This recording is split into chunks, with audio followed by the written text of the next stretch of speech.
Olá, gente, tudo bem? Seja muito bem-vinda, seja muito bem-vindos a mais uma live da Mais com Humores.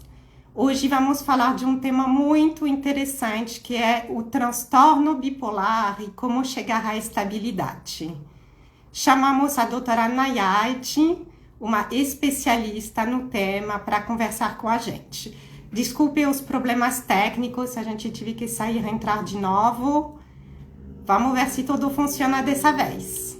A gente resolveu fazer essa live em comemoração ao Dia Mundial do Transtorno Bipolar, que foi dia 30 de março. Então a gente resolveu trazer esse tema tão importante, né? Que é como chegar à estabilidade. Vamos ver se a doutora consegue entrar. Gente, esse Instagram ultimamente está de mal comigo. Olá, doutora Nayade, ela está aqui. Será que você consegue mandar sua solicitação? Vamos conseguir, gente, não desistem.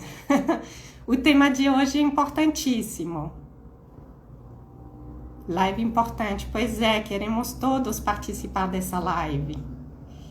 Doutora, consegue mandar sua solicitação? Ainda não chegou para mim.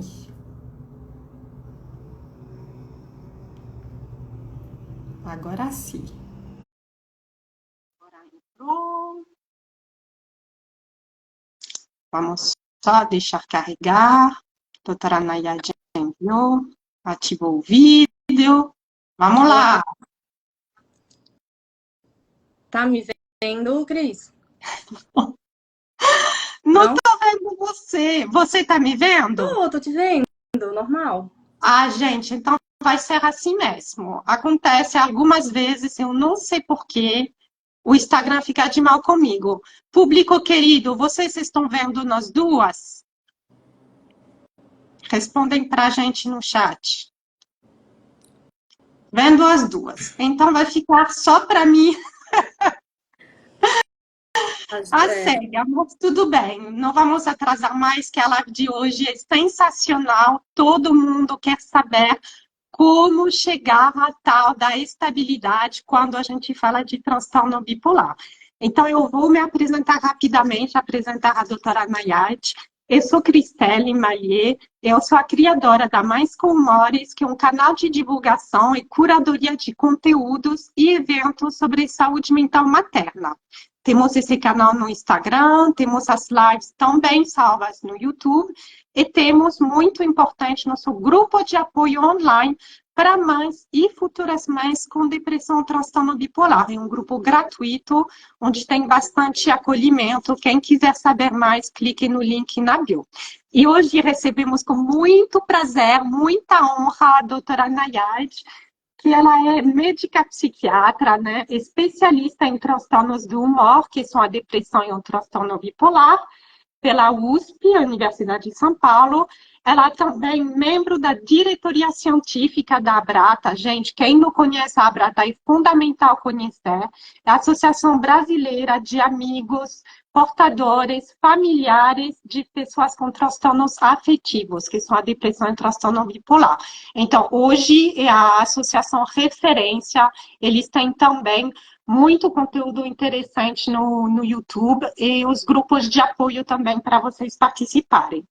E a doutora Nayade Monte é formada pelo Instituto Bairal de Psiquiatria, que é o maior complexo de saúde mental da América Latina. Então, doutora, seja muito bem-vinda, é um prazer receber você aqui. Muito obrigada, Cris. Um prazer enorme estar novamente aqui com você, dividindo essa live com você, com os nossos seguidores, falando de um tema tão importante, né? A gente aproveitou o Dia Mundial do Transtorno Bipolar, que foi agora dia 30, né? E resolvemos, então, fazer essa live com esse tema que é a estabilidade, que é um tema que gera tantas dúvidas nos pacientes, né? Antes de você entrar, eu estava conversando com alguns seguidores e falando, né, que muitas pessoas ainda não conseguiram chegar à estabilidade, né? E a gente estava conversando o quão difícil e desafiador pode ser chegar até a estabilidade, né? Mas a gente está aqui na live para falar sobre isso, sobre as dificuldades, mas também para mostrar que é possível, né? Então, é possível se chegar à estabilidade, pode ser um caminho árduo, difícil, mas vale muito a pena todo o sacrifício, né, que os pacientes fazem para chegar até ela. Sim, acho que a gente quer trazer uma mensagem de esperança, que a estabilidade é possível, sim, fácil não é, mas ela é possível. Eu sou um exemplo disso, então eu estou muito feliz de estar aqui hoje para eu também aprender, porque eu sou portadora de transtorno bipolar e eu demorei anos para conseguir acertar e chegar a essa estabilidade. Hoje já faz anos que eu estou estável, eu consigo tocar minha vida, consigo tocar esse projeto lindo que é a Mais com Humores.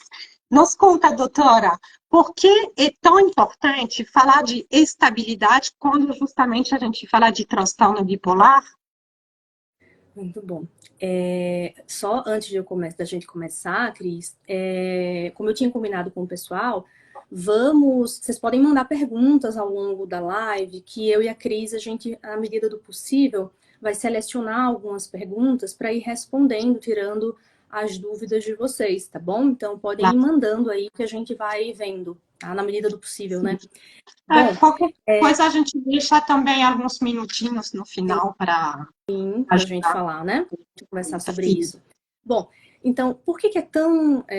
Por que se fala tanto de estabilidade, de chegar à estabilidade? Bom, o objetivo primordial do tratamento do transtorno bipolar é se alcançar a estabilidade. Né? E por quê? Porque a gente está falando, gente, de um transtorno cuja principal característica é justamente as oscilações que acontecem. Né? Então, podem existir quatro tipos de oscilações que a gente fala, de episódios, né? Então, episódios depressivos, episódios de mania, de hipomania, ou os episódios com características mistas, né? Que são os estados mistos. Então, o objetivo do tratamento é justamente evitar que essas oscilações aconteçam, seja oscilações para o polo depressivo, para o polo maníaco, sejam estados mistos. Então, o nosso principal objetivo é evitar que isso venha a acontecer, né? Então, não somente tratar aquele episódio que o paciente está vivendo, mas pensar lá na frente, né? Pensar que é uma doença que também tem uma alta taxa de recorrência dos episódios, né? Então, se você teve um, muito provavelmente você terá outro se você não fizer o tratamento adequado. Então, a gente sempre mira em quê? No tratamento do episódio atual, mas também na prevenção dos novos episódios, das novas oscilações patológicas do quadro. Então, por isso que a estabilidade é essa coisa toda que a gente fala e que a gente almeja. Né? E quando a gente fala de estabilidade, muitas pessoas, né, a gente que abre caixinha, eu, a Cris, enfim, a gente sempre recebe muitas perguntas, né, sobre o que seria a estabilidade, como é que eu vou saber se eu estou estável ou se eu não estou. Né? A estabilidade, gente, a gente considera em dois pontos, dois aspectos, tá? Primeiro é quando aquela pessoa ela fica sem sintomas, tá? Então, aquela pessoa tinha sintomas naquele episódio que ela começou o tratamento e com o tratamento ela acaba que fica sem sintoma algum. Então essa pessoa, a gente diz que essa pessoa atingiu a estabilidade, tá? Mas a estabilidade ela também pode ser aquele momento em que o paciente retoma a funcionalidade dele. Ou seja, ele ainda pode ter sintomas, né? Mas são sintomas leves o suficientes, né? Para não impactar na funcionalidade, né? Nas atividades do dia a dia, na vida daquela pessoa. Tá? Então, são esses dois aspectos que a gente tem que avaliar para dizer se uma pessoa está estabilizada ou não. Tá? Uma pergunta que eu recebi recente foi de uma seguidora que está até por aqui, não lembro o nome dela, mas ela apareceu aqui para mim, perguntando se a pessoa só poderia ser considerada estável depois que passasse 1 ano sem sintomas. E a gente não usa esse parâmetro, né, de tempo, de tem que ter 6 meses, ou tem que ter 1 ano, 1 mês. Não é bem assim, né? Não é o parâmetro necessariamente do tempo, né? Mas dos sintomas, né, e da funcionalidade do paciente que a gente leva em consideração, né? E é muito importante, né, que para que a gente consiga reconhecer, né, que a gente está estabilizado, a gente primeiro precisa entender o que é sintoma Sim. e o que é, né, Cris, a normalidade. Porque senão, se eu não reconheço isso, vai ficar difícil identificar a estabilidade em mim, né? Então, e essa é uma dificuldade também muito recorrente dos pacientes, de conseguir fazer essa diferenciação, né, entre o que é sintoma, o que é a normalidade, o que eu posso considerar, digamos assim, normal ou não, né? Eu não sei qual é a tua experiência, Cris, no teu perfil, com as meninas, né, que fazem parte do teu grupo, mas os pacientes que chegam até mim, eles têm realmente essa dificuldade, né, de identificar sintomas. Sim, é verdade, com certeza. Gente, eu estou anotando aqui, porque são muitas perguntas, estou anotando várias para ir colocando no momento que fizer sentido para guardar no final, tá bom? Tem várias perguntas sobre psicoterapia, vou guardar elas para um pouquinho mais para frente. Tem uma pergunta que você vai acabar responder também na sua fala, que é qual o tempo médio para se chegar à estabilidade? Então, quando for o momento, aproveita para responder a essa pergunta Perfeito. também. Então, essa é uma pergunta bastante recorrente, né? E a gente entende, lógico, então os pacientes que chegam até a gente, costumeiramente chegam com anos e anos de sintomas, de tratamentos que não deram certo, de prejuízos, então é natural que a pessoa queira saber em quanto tempo vai ficar melhor, né? Em quanto tempo eu vou melhorar, vou poder voltar à minha vida, eu não vou mais sentir isso que eu sinto, enfim. Porém, gente, infelizmente, a gente não tem um tempo fixo, né? Ou seja, a gente não tem como dizer assim, olha, para uma depressão mista, ela vai melhorar em 2 meses. Se for uma hipomania, vai melhorar em 1 mês, né? A gente não tem essa medida, né? Por quê? Porque a melhora ou não dos sintomas vai depender de uma série de fatores, né? Vai depender da genética de cada pessoa, do histórico psiquiátrico, de quantos anos essa pessoa passou sem tratamento ou com tratamento inadequado, vai depender do tratamento atual, das medicações que ela está usando, se ela está fazendo todos os pilares, né? Está aplicando todos os pilares do tratamento. Então, realmente, a gente não tem como dizer qual é o tempo, né, de duração de cada episódio. Isso vai variar de pessoa para pessoa e, inclusive, de uma mesma pessoa. Então, por exemplo, um paciente ele pode ter um episódio de depressão mista que vai demorar 4 meses para melhorar e depois ele vai ter um episódio de hipomania mista, por exemplo, que vai demorar 2 meses. Então, não tem um tempo fixo, nem entre as pessoas e nem né, da própria pessoa no decorrer da vida dela, tá? Então, isso não... Deixa eu só... A gente tive um comentário interessante agora. Estou alcançando a estabilidade, porém não me reconheço mais, pois sinto falta de como eu era antes, sabe? Tipo, é normal esse sentimento, que algumas vezes a gente sente falta dos momentos de hipomania ou de mania leve, porque a gente está mais acelerado, está mais criativo, mais produtivo, e quando a gente estabiliza, a gente algumas vezes sente que está um pouquinho mais para baixo. Então, é difícil para a pessoa, algumas vezes, reconhecer, né, essa estabilidade.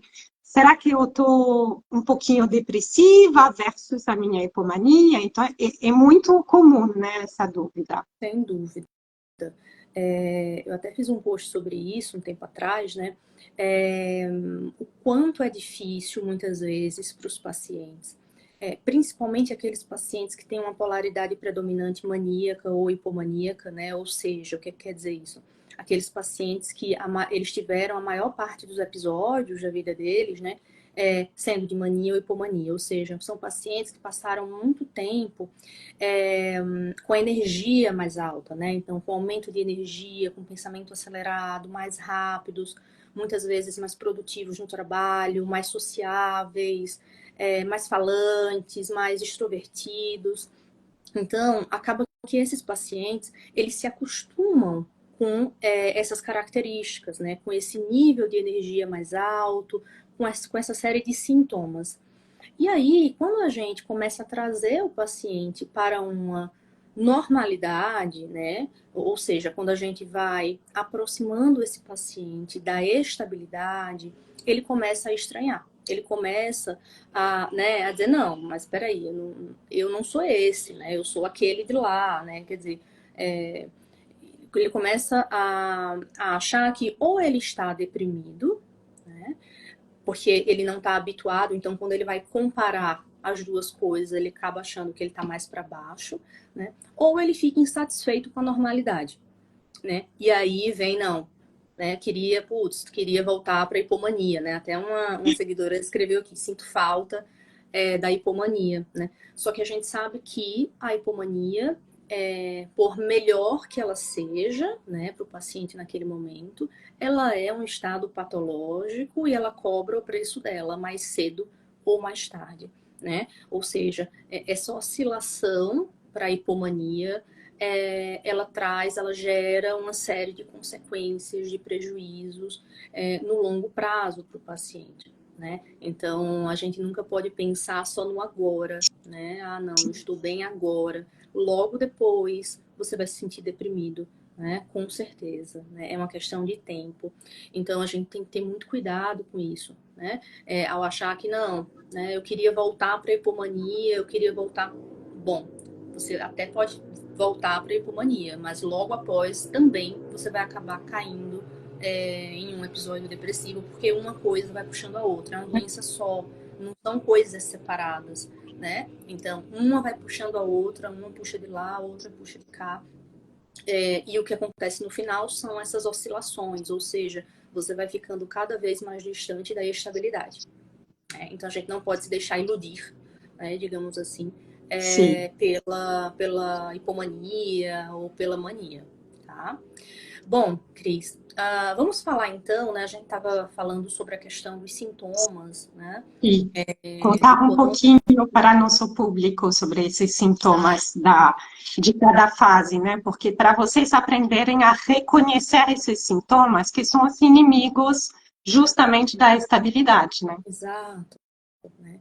E é muito importante, gente, a gente perceber os sintomas não somente quando existe já um quadro muito bem instalado. A gente sabe que existem alguns sintomas de alerta, digamos assim, né? Através dos quais a gente pode perceber que a gente pode estar entrando em crise, né? Entrando em algum episódio. Né? Mas, falando de maneira geral dos episódios do transtorno bipolar, a gente tem, né, o episódio depressivo, em que o que vai existir? Né? Um humor deprimido, que pode ser de tristeza, apatia, né? Diminuição da energia, perda do prazer em fazer coisas que antes a pessoa tinha prazer em fazer. Então, se antes a pessoa gostava de ir no cinema, gostava de jogar bola, de repente isso perde a graça, isso perde o sentido para a pessoa. Né? Podem existir alterações de sono para mais ou para menos, alterações do apetite para mais ou para menos. Né? A depender da gravidade daquele episódio, a pessoa pode chegar a ter pensamentos de morte, que esses pensamentos podem ser tanto pensamentos mais passivos, né? Ou seja, não, se eu morresse agora seria um alívio para mim, né? Até, né, isso pode evoluir, né, para uma ideação ativa mesmo, né? Para uma ideação suicida em que o paciente ele começa a pensar em tirar a própria vida, né? Além do episódio depressivo, né, nós temos o episódio de mania ou hipomania, que, a grosso modo, os sintomas são muito parecidos, né? O que vai variar, né, seria a intensidade desses sintomas, né? Então, por exemplo, né, vai existir um humor mais eufórico, né, um humor mais para cima, ou pode ser um humor mais irritado também, né? Mais irritável, que a gente fala. Existe um aumento de energia, um pensamento mais acelerado, uma inquietação ou uma agitação. Pode haver diminuição da necessidade de sono, então o paciente ele dorme menos, mas consegue fazer todas as atividades no outro dia, né? Pode haver aumento de libido, aumento de impulsividade para compras, né, para gastos, para sexo, para o uso de substâncias. Então, esse seria, né, o episódio, a grosso modo, né, o que acontece nos episódios maníacos ou hipomaníacos. Tá? E existem, né, os famosos e tão complexos estados mistos, né, que, Ai, na verdade, esses todos são, mistos, ai. né, que é a UTI da psiquiatria, né, que a gente fala, porque são extremamente difíceis, complexos, geram um sofrimento muito intenso nos pacientes, né? Então, os estados mistos, como o próprio nome diz, eles são uma mistura de sintomas, né? Ou seja, quando no mesmo episódio o paciente tem sintomas do polo depressivo e do polo maníaco, né? Então, existe uma mistura de vários sintomas, né, de intensidades variáveis, sintomas variáveis também, né, que constituem esses estados mistos. Então, é muito importante que o paciente consiga entender entre o que é um sintoma, lembrando que um sintoma ele nunca vem sozinho, né? Ou seja, não é qualquer tristeza que vai ser uma depressão, por exemplo, né? Muitas pessoas, todos nós, em algum momento da vida, vamos ficar tristes, mas isso não significa que estaremos deprimidos, né? Sim. Ou seja, para estar em um episódio, a gente precisa estar triste, mas com alterações de sono, ou com alterações do apetite, né? Ou diminuição de energia, diminuição do prazer, enfim, uma série, um conjunto de sintomas que vai caracterizar um episódio. Né? A partir do momento que o paciente consegue identificar isso em si mesmo, né? Ou os familiares conseguem identificar no paciente, a gente consegue fazer a diferenciação entre o que é o estado normal e o que é o estado patológico. Isso é uma coisa muito importante, né? Porque os episódios, caracteristicamente, gente, eles vão ser uma alteração considerando o basal do paciente. Né? Então, a pessoa geralmente é de uma forma, né? E naquelas fases, naqueles episódios, ela muda. Né? Seja para um estado mais depressivo ou para um estado de mania e hipomania, que pode ser também pura ou mista. Tá? Então, por isso que é tão importante a gente identificar esses sintomas, né, Cris? Com certeza, Nayade. E aí, até trazendo o comentário de uma pessoa que colocou que ela tem TAB1, só que ela está com muita irritabilidade, só que ela está fazendo, ela está estável, mas está preocupada ou preocupado, desculpa, não lembro, porque ela está sentindo essa irritabilidade, só que está tomando medicação, fazendo exercícios, dormindo bem, etc, etc. Mas você comentou que um sintoma sozinho não fecha uma fase. Então, é muito importante, eu acho, essa pessoa e todo mundo que está nos escutando, de que você falou de um conjunto de sintomas. Só que a gente sempre tem que ficar alerta, porque tem aquele sintoma que vem primeiro, que é um indício de uma crise. E aí tem que realmente ficar atento. Exato. E uma coisa muito importante é em relação assim, o que acontece muitas vezes, gente, é que o paciente ele só consegue identificar aquele sintoma que está mais intenso. Então, muitas vezes o paciente diz, não, eu tô só com irritabilidade. Mas se você for pesquisar direitinho, esse paciente está com uma ansiedade aumentada, o pensamento dele pode estar mais acelerado, Ele pode estar com dificuldade de atenção e concentração, ele está mais inquieto. Então, muitas vezes o que acontece é que a gente não consegue, o paciente não consegue perceber os outros sintomas, porque às vezes esses outros sintomas estão numa intensidade mais leve, né, algo nesse sentido. Então, o paciente ele só foca naquele sintoma que está mais intenso, que está prejudicando mais ele, que está muito fora do basal dele. Mas se a gente for pesquisar, investigar e colocar uma lupa diante da, né, naquela pessoa, a gente vai ver que sim, existem outros sintomas que estão passando despercebidos muitas vezes. E aí, por isso que é tão importante também a gente pedir ajuda dos familiares, dos amigos, porque muitas vezes o próprio paciente não consegue perceber todos os sintomas. Quem percebe é quem está do lado da pessoa, né? Então, por exemplo, a irritação. Muitas vezes o paciente diz, não estou irritado. Mas se você pergunta para o esposo, para a esposa dessa pessoa, vai dizer, não, você está mais irritado no dia a dia, estou te notando mais intolerante, né? Um pouquinho mais pavio curto, coisas que a pessoa mesma não estava percebendo, tá? Então, temos que ter cuidado com isso, né? Na hora da gente conseguir identificar esses sintomas, tá? Geralmente, tem mais sintomas, basta só pesquisar, né? Se a gente for atrás, a gente acha, né? Então, é importante isso, principalmente quando é um sintoma tão, assim, muita irritação, né? Se fosse uma irritação mais leve, em situações mais pontuais, né? Com uma frequência menor e tal, é uma coisa. Mas uma irritação que está chamando tanta atenção, em termos de intensidade, de, sim, né? De frequência, de impacto na vida da pessoa, geralmente essa irritação não está vindo sozinha, né? Ela está vindo acompanhada de outros sintomas, né? A gente recebeu, doutora, algumas perguntas ligadas à cognição, concentração, memória.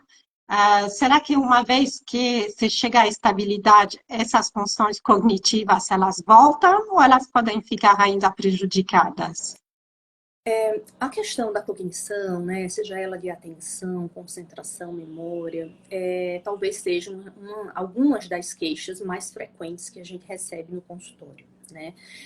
E o que a gente percebe é que, na maior parte das vezes, a cognição ela vai estar prejudicada durante os próprios episódios, né? Então, por exemplo, um paciente que está com pensamento acelerado, ele não vai conseguir, né? Ele vai ter dificuldade de ter atenção, de ter concentração, consequentemente, uma dificuldade de memorização, né? Por quê? Porque essas funções mentais estão intrinsecamente relacionadas, uma depende da outra. Então, se uma não está boa, as demais provavelmente não estarão, né? E a tendência é que com a estabilidade, ou seja, à medida que o tratamento avança, isso volta ao normal.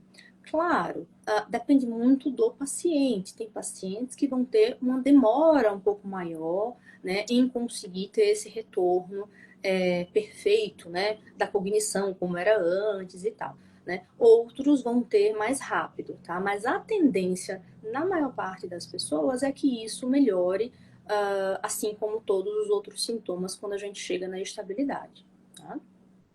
Perfeito. E antes da gente entrar no passo a passo do que é preciso fazer, você pode trazer para a gente o que seriam alguns aspectos importantes da estabilidade, quando a gente fala de estabilidade? Sim. O primeiro, gente, é a gente sempre lembrar que a estabilidade, ela é um aspecto que, primeiro, pode ser, como eu sempre falo, desafiador. Então, quando você entra num tratamento, como é o tratamento do transtorno bipolar, você precisa estar sempre com isso em mente, né? Que você está entrando num campo de batalha, digamos assim, né?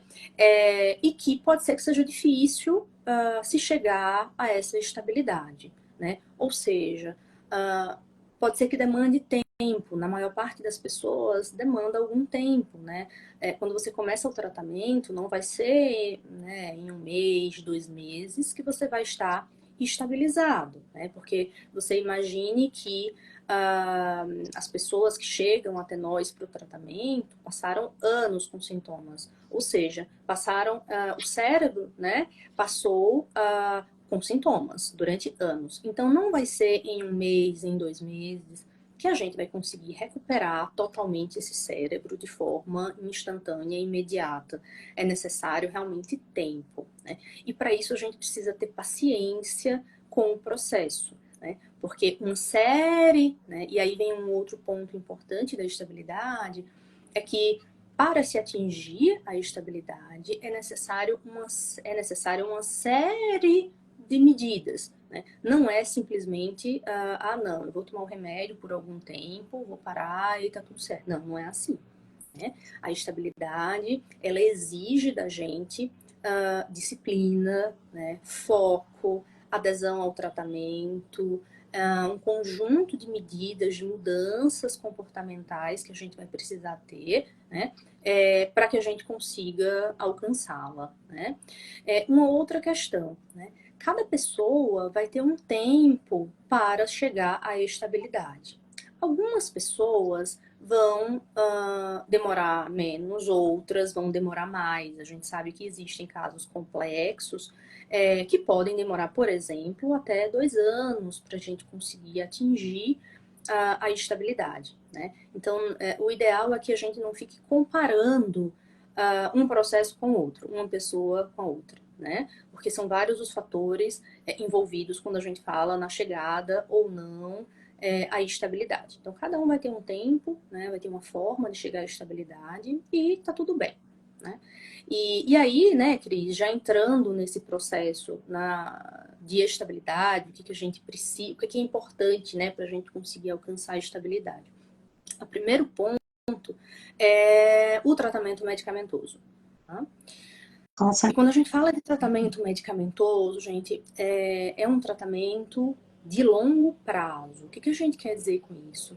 Que é um tratamento que a gente precisa fazer para o resto da vida, né? Porque a doença, uma vez instalada, uma vez que ela começou, ela vai sempre existir naquela pessoa. E é uma doença que está sempre ali esperando um momento, né, para gerar alguma oscilação, né, para algum dos polos.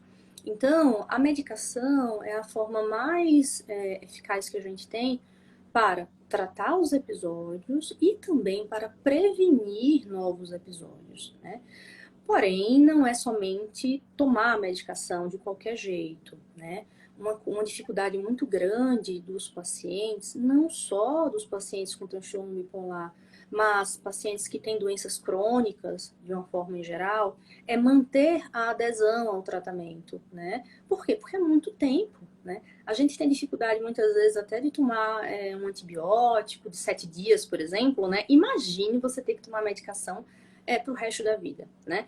A gente entende, né, o quão difícil isso é. Porém, isso é necessário. Se a gente quer voltar à nossa vida normal, se a gente quer viver sem sintomas, sem oscilações, a gente precisa tomar a medicação certa, né, com aderência, né?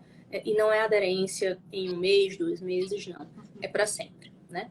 Sim. Uma outra questão importante da medicação, gente, é que nem sempre a gente vai acertar a medicação de primeira para cada paciente, né? E isso, quando o tratamento não dá certo totalmente no início, isso não pode ser, não deve ser um fator de desânimo, né? Ou seja, o paciente não precisa achar que o tratamento falhou ou o tratamento fracassou. Isso faz parte do tratamento, né? Por quê? Claro, quando a gente vai medicar os pacientes, a gente se baseia em protocolos, né, nas medicações que têm mais evidências e tal. Mas a resposta, né, a cada medicamento é muito individual, né? Isso varia muito de pessoa para pessoa. Então, nem sempre você vai iniciar o seu tratamento e o tratamento já vai dar certo e tá tudo bem, obrigada, próxima consulta. Não, não é assim. Às vezes vai ser necessário ajustes de medicação, de doses, de horários de tomada, vão ser necessárias associações com outros remédios, com outros estabilizadores, por exemplo. Em alguns casos, vai ser necessária uma eletroconvulsoterapia, por exemplo. Enfim, as possibilidades são infinitas, né? Então, é muito importante que a gente tenha paciência, né? E que a gente não desanime, né? Quando a gente fala de tratamento medicamentoso, porque não é fácil, né? Somente os pacientes sabem o quão é difícil, né? Encarar efeitos colaterais, ter que esperar a resposta dos remédios, isso é uma coisa importante, né? Então, cada remédio tem um tempo para começar a fazer efeito, né? Então, por exemplo, carbonato de lítio, ácido valproico, a carbamazepina, são medicações que tradicionalmente demoram um pouco mais para fazer efeito, enquanto os antipsicóticos, né, como risperidona, olanzapina, aripiprazol, já conseguem nos dar uma resposta mais rápida, já tem um efeito mais incisivo. Então, a gente precisa respeitar o tempo de ação de cada medicação e ter paciência com cada uma delas, né? A gente tem alguns comentários mesmo do medo dos efeitos colaterais, e ainda mais quando tem uma comorbidade como diabetes, obesidade. E a gente tive várias perguntas sobre eletroconvulsoterapia. Não sei se você quer falar agora um pouco mais para frente. Podemos falar agora, né? A eletroconvulsoterapia, gente, é um tratamento extremamente eficaz. É um tratamento seguro, é um tratamento com evidência científica, é um tratamento sensacional, né, para os pacientes que têm transtorno bipolar. Né? Transtornos do humor de maneira geral, mas aqui a gente está falando de transtorno bipolar. Né? Então, apesar de todo o estigma que a eletroconvulsoterapia tem, a gente não pode tirar dela tudo que ela fez e faz pelos pacientes, né? Isso ninguém vai tirar. Então, ela tem uma excelente resposta, ela atua tanto nos episódios de mania, quanto nos episódios depressivos, quanto nos episódios mistos. Tá? É muito interessante. A eletroconvulsoterapia é uma opção, especialmente quando a gente pensa naqueles pacientes que não respondem satisfatoriamente às medicações tentadas até aquele momento. Então, a ECT, a gente pode lançar mão dela e ela costuma ajudar muito os pacientes, tá? Então, é uma opção, sim, de tratamento e que ajuda os pacientes a chegarem na estabilidade, tá? Isso é muito importante. Perfeito. As dúvidas, Cris, desse aspecto? Não, eu vou guardar Aqui. algumas para o final, porque elas são um pouco fora do que a gente está falando. Só falar uma que você falou agora, que é uma paciente que está dizendo que tem muito medo dos efeitos colaterais metabólicos dos antipsicóticos, tendo pré-diabetes e obesidade. Veja, gente, quando o paciente ele vai no psiquiatra e ele começa um tratamento, o que a gente espera é que o profissional, o que é ideal, né? Que o profissional ele esteja atento ao paciente de uma forma geral.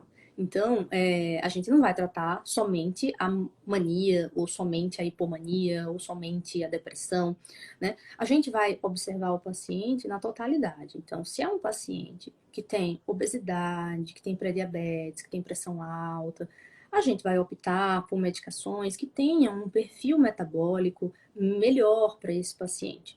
Tá? Claro que muitas vezes a gente vai precisar lançar mão de medicações que não, eventualmente podem não ter um perfil metabólico tão maravilhoso assim, né? Mas aí a gente vai ter que compensar com outras formas de cuidado, né? Então, por exemplo, esse paciente vai ter que fazer atividade física de uma forma regular, né? Esse paciente pode lançar mão, por exemplo, de medicações que ajudem, medicações clínicas que ajudem no controle de peso, né? Então, a gente sempre precisa colocar numa balança, né? Os prós e os contras, os benefícios, os malefícios, né? Então, fiquem tranquilos em relação a isso, que ninguém, né, ou pelo menos não é esperado, que as pessoas simplesmente joguem as medicações sem pensar nessas comorbidades clínicas, que são muito importantes, né? E, de maneira geral, os médicos que tratam transtorno bipolar, como essas são comorbidades muito frequentes, né?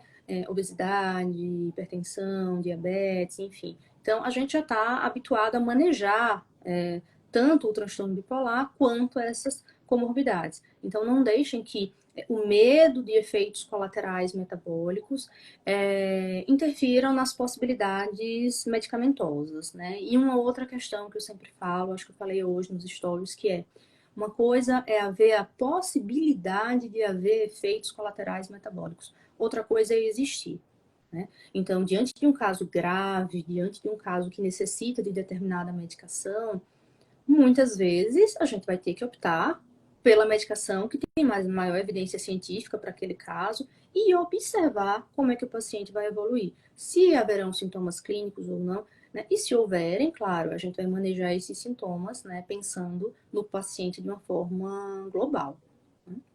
Perfeito.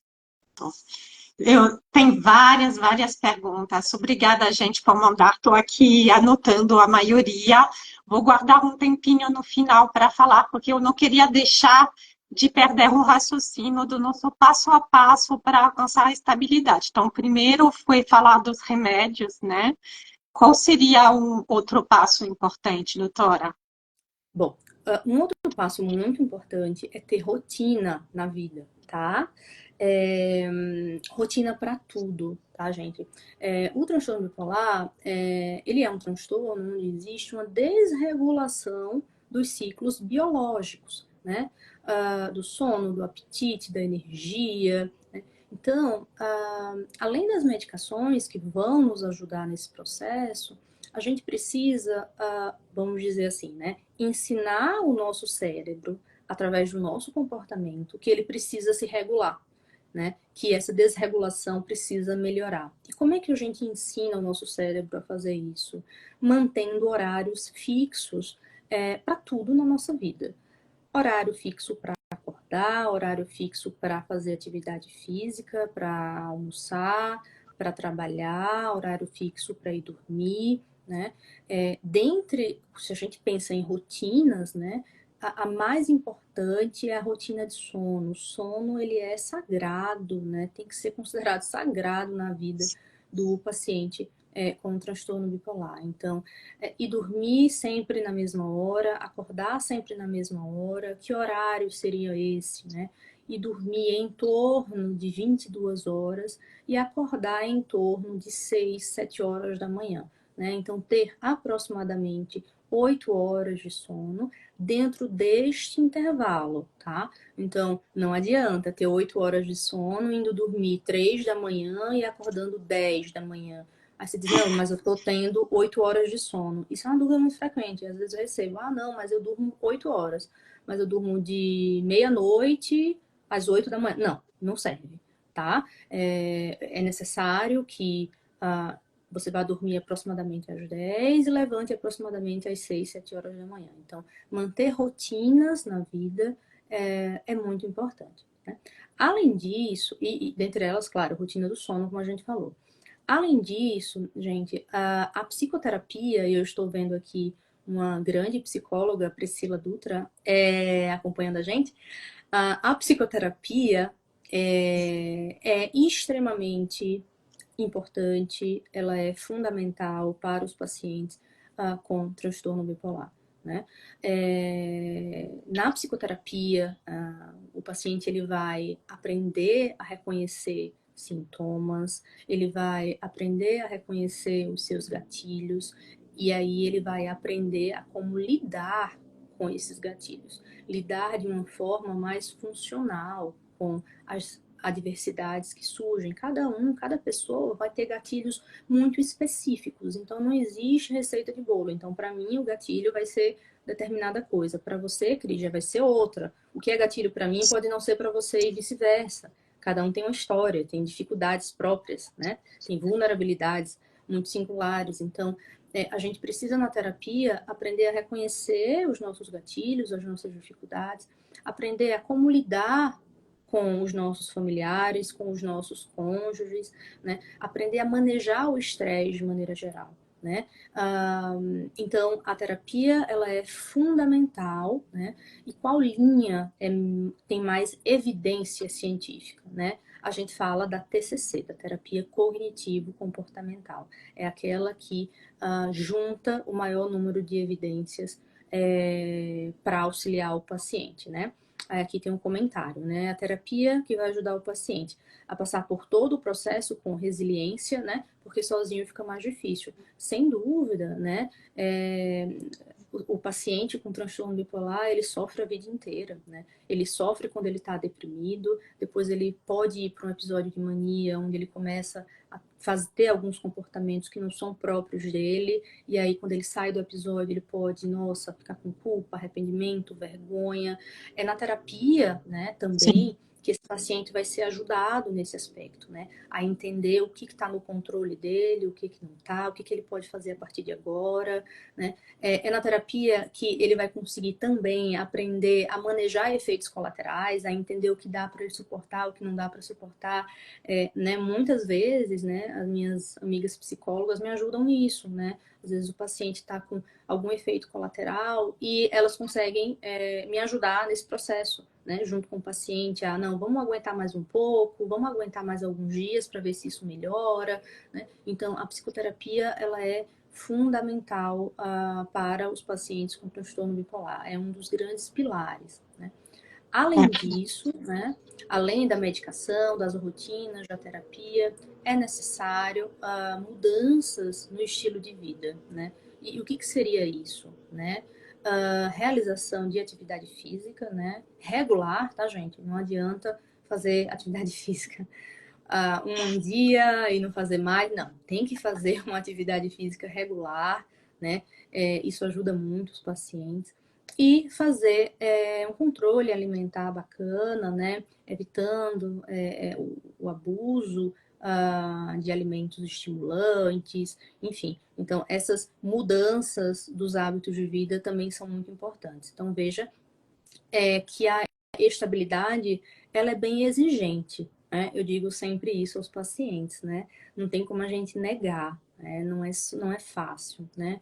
Não é só ir lá e tomar os seus comprimidos e pronto, né? No outro dia você precisa levantar, fazer uma atividade física, você precisa se controlar para não tomar muito daquele café que você ama, que era viciado, né? Tem que parar de usar seu energético.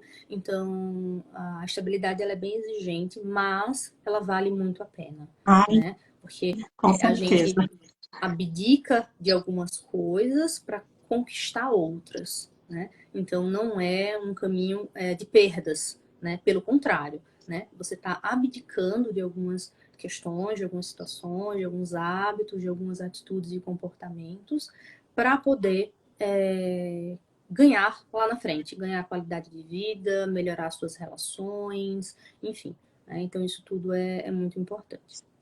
A gente recebeu uma pergunta: qual seria nas atividades físicas recomendadas? Ou qualquer atividade física que você realize de forma regular, tá? Então, se você conseguir, por exemplo, fazer uma academia de forma regular, ótimo. Se você consegue fazer uma caminhada, excelente. Então, não adianta a gente dizer aqui, ah, não, né? A vida real é um pouco diferente da teoria, né? Então, escolhe uma atividade física que para você seja menos sofrido, se for o caso, né? Na verdade, a gente sabe que o ideal é que a gente vá mesmo sem querer ir, né?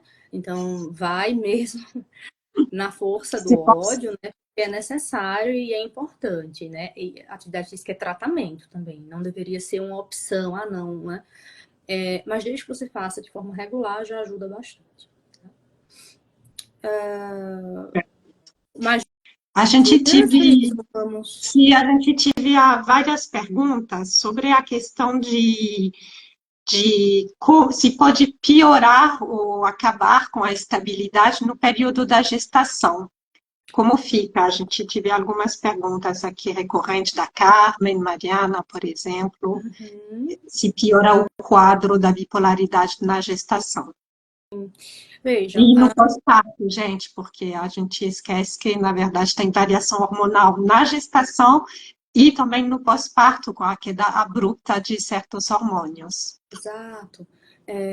A gestação, ela é um período particularmente mais delicado, né? E que exige uma maior atenção do paciente e do médico, né? E, claro, o pós-parto mais ainda. A gente sabe que é muito comum que exista depressão pós-parto nas pacientes que têm transtorno bipolar. Lembrando que nem todo mundo que tem depressão pós-parto tem transtorno bipolar, mas sim é bastante comum o transtorno bipolar. E para evitar que isso aconteça, né, o que a gente pode fazer? Se a gente está diante de um período mais delicado, né, onde existem variações hormonais importantes, e não somente variações hormonais, mas toda uma mudança social da mulher, porque a partir daquele momento ela não é só mais ela é ela e o filho dela, né, então, ou filhos, então existe uma mudança na forma como a sociedade olha para aquela mulher, na forma como ela se enxerga. Existem mudanças corporais que interferem muito no estado psicológico da mulher. Então, a gravidez é um período bastante especial e delicado. E visando amenizar ou diminuir as chances de piora, de instabilidade na gestação, o que a gente orienta? Que a mulher ela precisa engravidar quando ela estiver estabilizada, tá? A gente sempre fala aí de um período de pelo menos aí uns 6 meses, né, de estabilidade, 6 meses, né, sem sintomas ou com sintomas muito leves, mas, né, com o retorno da funcionalidade, para que a mulher possa engravidar. Ou seja, o ideal mesmo, né, a gente sabe que na prática nem sempre funciona dessa forma, porque a vida não é perfeita, mas o ideal seria que as mulheres tivessem sempre uma gravidez planejada, né, para justamente dar tempo do médico trocar as medicações, né, colocar medicações que possam ser usadas na gestação, para dar tempo de observar os sintomas e tudo mais, tá? Então, sim, pensando nessa instabilidade que pode acontecer, o ideal é a gente fazer uma prevenção de que maneira? Primeiro estando estabilizada, tá? Primeiro focando na mulher, tá? Para depois se pensar na gestação. Então, sempre que possível, esse seria o ideal. E um período complicado, né? A gente tem um comentário da Aline, que está com o bebê de 2 meses, e ela falou: toda a minha estabilidade foi para água abaixo. Porque tem uma questão no pós-parto, que é a falta de sono, né? Com o bebê pequeno, a gente acabou de ver que a higiene de sono é fundamental no transtorno bipolar, e a gente está num período pós-parto onde a gente realmente tem uma desregulação total desse sono. E quando a gente fala, né, de criança pequena, assim, recém-nascido, né, frequentemente eles acordam muito de madrugada para comer ou para trocar fralda, enfim. E às vezes a mulher não tem um suporte social. Muitas mães, infelizmente, não têm o devido suporte, então acaba que sobra para elas ter esse cuidado com o bebê durante a noite, durante a madrugada. Né? Qual seria o ideal? Que essa mulher cuidasse do bebê durante o dia, mas que à noite tivesse alguém, um pai, um amigo, uma tia, enfim, alguém, né, qualquer pessoa que pudesse dar suporte e assistência ao bebê nesses momentos em que ele acordasse, né? Porque por mais que seja, né, às vezes um despertar rápido, mas mesmo assim atrapalha o sono, corta, né, o sono deixa de ser contínuo, né, fica aquele sono intercortado, né? Então, o ideal seria isso, né, que toda mulher, que toda puérpera tivesse esse suporte, né, toda puérpera com transtorno bipolar, para evitar restrição de sono e evitando assim a piora dos sintomas nessa fase aí que já é tão delicada normalmente, né? Sim, com certeza. E você nos deu um passo a passo do que fazer, né, para chegar a essa estabilidade. E a gente tem alguns cuidados de o que não fazer, o que pode Tem, acabar com nossa estabilidade. tem muita coisa. Então, o que não fazer, né? Não tomar o remédio, não pode fazer isso, né? Não ter aderência ao tratamento medicamentoso, não fazer terapia, não ter rotina na vida, né? Não ter rotina de sono. E um outro ponto, e a gente sabe assim que falar de remédio é muito importante, é, porque grande parte dos pacientes que desestabilizam é por conta de ter feito um uso irregular ou ter abandonado o tratamento. tá? Então, isso é um ponto super importante. Agora, um outro ponto fundamental que a gente precisa evitar ao máximo é o uso de substâncias psicoativas, tá? Ou seja, das drogas que a gente fala, né? Desde álcool, cigarro de nicotina, né? Maconha, cocaína, ketamina, êxtase, LSD, enfim. Qualquer uma dessas substâncias é potencialmente capaz de destruir a sua estabilidade, né? Então, às vezes você tá ali, né? Isso os pacientes, né? Os seguidores sempre comentam. Ah, não, eu estava super estável, fui, saí, bebi. No outro dia, 2 dias depois, eu já estava deprimido, né? Eu já estava mais irritado, eu já estava mais ansioso. Então, o uso de substâncias psicoativas precisa ser evitado a qualquer custo, né? Nos pacientes com transtorno bipolar, porque sim, são fontes de desestabilização, tá? Então, se a gente pudesse dizer, né, o que não fazer, seria tudo o contrário do que a gente precisa fazer, né? Então, lembrando que não adianta você usar remédio e não ter rotina de sono. Vai desestabilizar, né? Não adianta ter rotina de sono e não tomar remédio. Vai desestabilizar. A coisa só dá certo, né? Os pacientes que de fato chegam à estabilidade e que conseguem manter a estabilidade são aqueles pacientes que associam as medidas de tratamento, né? Então não adianta fazer um e não fazer os demais, né? A gente precisa realmente, se a gente quer chegar no topo, digamos assim, da estabilidade, né? E se manter lá por mais tempo, a gente precisa entender que cada um desses pontos que a gente falou tem a sua importância e são necessários, né? Comprovadamente, não sou eu que estou dizendo, não é você, Cris, não é nenhum outro, enfim, isso comprovadamente faz sentido quando a gente pensa em transtorno bipolar. Perfeito. Vou trazer algumas perguntas da nossa audiência. Será que a gente pode o corpo se acostumar com o remédio e depois de um tempo o remédio não fazer mais efeito?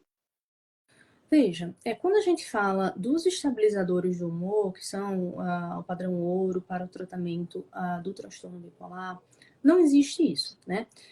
Não é que o remédio ele vai fazer um efeito, o corpo vai se acostumar e aí depois, não. O que acontece é que a doença pode progredir, o remédio pode se tornar fraco, digamos assim, naquele momento e os sintomas voltam a eclodir.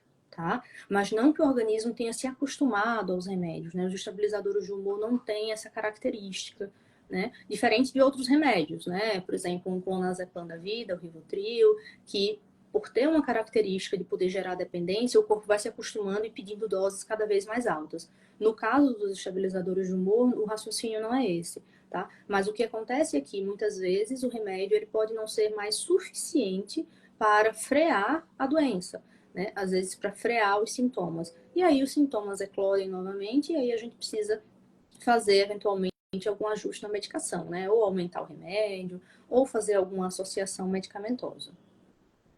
Perfeito. A gente tive uma pergunta lá atrás, se a estabilidade é ficar completamente sem oscilação.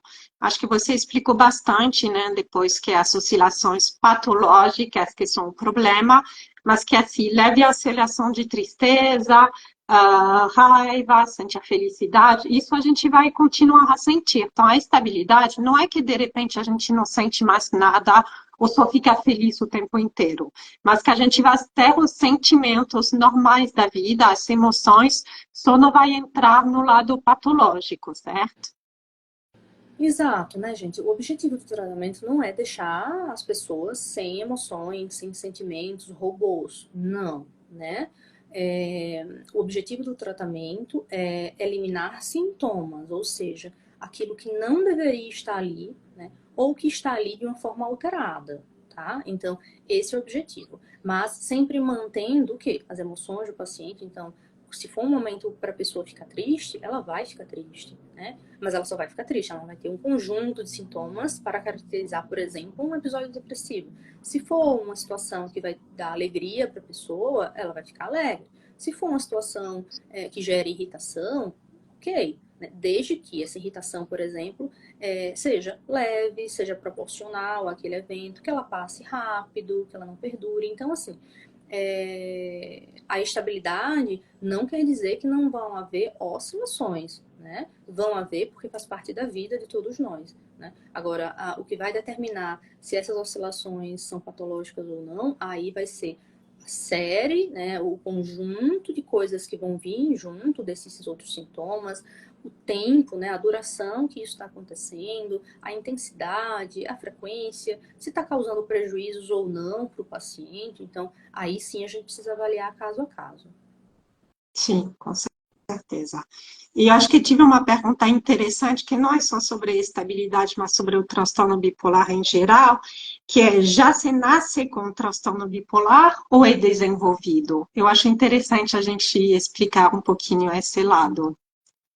Vejam, o transtorno bipolar, ele é uma doença, né, que tem um caráter genético, tá? Ou seja, ela, existe um forte componente da genética, um componente familiar, né, que a pessoa pode já nascer como? Com a genética para ter o transtorno. Agora, mesmo que você nasça com a genética, isso não significa que você vai desenvolver o transtorno. Isso é muito comum, inclusive, nas gestantes, né? No sentido de, não, eu tenho um transtorno bipolar, e agora? Meu filho vai ter também? Sim. É muito comum essa pergunta, né? Não, eu tenho um transtorno bipolar, qual é a chance de eu passar para o meu filho? Então, existe a genética. Porém, essa genética pode ou não ser ativada, digamos assim, né? Isso vai depender das experiências de vida daquela pessoa, né? Então, fatores estressores como negligência, abusos, traumas, abandono, né? Perdas traumáticas, né? Morte, isso tudo, né? Associado à genética, pode fazer com que a pessoa venha a desenvolver o transtorno bipolar. Então, não é porque você tem transtorno bipolar que o seu filho vai ter, né? Não é, a relação não é tão direta dessa maneira, tá?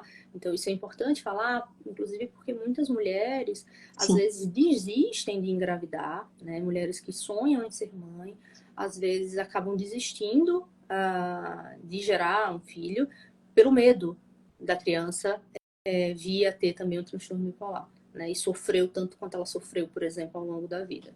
Mas a coisa não é tão direta, não existe esse determinismo tão certo, né? A biologia não é uma matemática, digamos assim. Ai, gente, o papo tá muito gostoso, né? Mas a gente vai ter que encerrar a nossa live, né? O compromisso de durar mais ou menos uma hora. Doutora Nayade, você quer deixar algumas palavras finais? Bom, eu quero primeiro te agradecer, Cris, mais uma vez, pela oportunidade de estar aqui falando com você, com os seus seguidores, com os meus seguidores também. Quero agradecer a todo mundo que participou, vi que muita gente participou, mandou pergunta, mandou comentário. É sempre muito bom quando a gente consegue ouvir a experiência de vocês, as dificuldades, as dúvidas, né? Isso também nos ajuda muito. E eu espero que a nossa live tenha servido, assim, muito mais do que para tirar dúvida, né? Mas que ela tenha servido para dar esperança, né? Para ajudar as pessoas que nos ouviram a encarar esse tratamento tão difícil de uma forma melhor, de uma forma mais leve, de uma forma mais sofrida. Então, não desistam, né? Por mais que esteja difícil, às vezes, encontrar a medicação correta, né? Por mais que os sintomas estejam difíceis, por mais que você esteja sofrendo aí com efeitos colaterais, persista. É um caminho difícil, mas vale a pena, né? Quando você chegar lá em cima, você vai dizer, nossa, foi bom ter conseguido suportar tudo aquilo, né? E eu espero verdadeiramente que vocês tenham ao lado de vocês pessoas que reconheçam vocês, né? Dentro das dificuldades que vocês vivenciam, que entendam os sintomas, que não julguem vocês pelos sintomas, pelas atitudes, que realmente compreendam e que estejam abertos a entender sobre a doença junto com vocês. Isso é muito importante, né? Quando a gente tem uma rede de apoio, as coisas ficam mais fáceis, mais leves, menos penosas. Ah, perfeito. Eu quero agradecer cada mensagem aqui, quero dar parabéns pela live que a gente está recebendo, os coraçãozinhos. A live foi muito esclarecedora. Acho que a gente passou por muitas das dúvidas comuns, né, que nós pacientes temos e que você recebe nas suas caixinhas, no seu de perguntas, né, no seu consultório. Então, eu queria deixar uma mensagem para quem não conhecia a doutora Nayade Monte, por favor, seguem ela no perfil. Quem tiver ainda dúvidas, ela sempre abre caixinha de perguntas no Instagram, então aproveitem essas caixinhas. E quem não conhecia mais com o Mores, por favor, seja muito bem-vindo no nosso canal. A gente fala bastante de saúde mental materna e também de doenças correlacionadas como depressão, transtorno bipolar. Então, quem tiver interesse também no nosso grupo de apoio, por favor, faça a sua pré-inscrição no link na bio. Foi um prazer, Nayade, receber você. Como sempre, você sempre muito bem-vinda no nosso canal. Se pudesse, eu chamaria você todo mês, né? Vamos lá! Mas a doutora faz várias lives, então eu convido você a acompanhar o trabalho dela, tá bom? Então, muito obrigada pela audiência, quem está nos assistindo ao vivo, quem vai nos assistir depois, que eu vou deixar essa live salva, se o Instagram colaborar comigo hoje. Um beijo, gente. Até a próxima. Um beijo, até a próxima. Tchau, tchau.